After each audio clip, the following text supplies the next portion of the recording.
বন্ধুরা, কেমন আছেন সবাই? আপনারা আশা করি ভালো আছেন।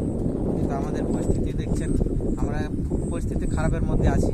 ঠিক আছে, যেটা বলা হয়, আপনারা বই হয়তো পড়েছেন একটা ছড়া, সেই ছড়ার উপলক্ষে আপনাদেরকে একটা কথা বলতে চাইছি যে পাকা নদী ভেসে গেছে, জায়গা ধান জমি সব তলিয়ে গেছে। ঠিক আছে, তো আপনাদেরকে দেখাবো সেই ভিডিওটা।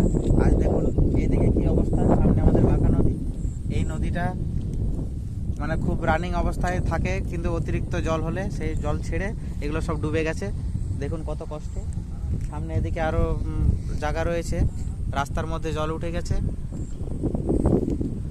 এটাও আপনাদেরকে দেখাবো।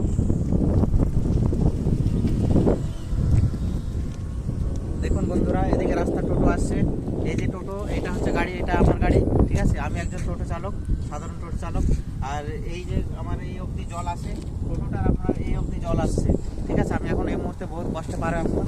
তো এরপরে আপনাদেরকে আরেকটা একটু আগে সামনে রাস্তায় অতিরিক্ত জল উঠে গেছে। ঠিক আছে, জলের মধ্যে পরিস্থিতিতে মানে প্রচণ্ড খুব খারাপ অবস্থা চলছে।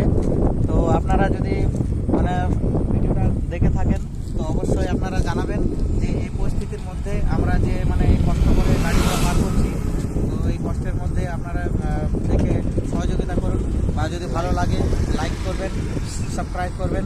ঠিক আছে, এরপর আপনাদেরকে পরের ভিডিওতে আগামী অন্য ভিডিও, আরও এর থেকে ভালো ভিডিও আপনাদেরকে দেখাবো। ঠিক আছে, নমস্কার।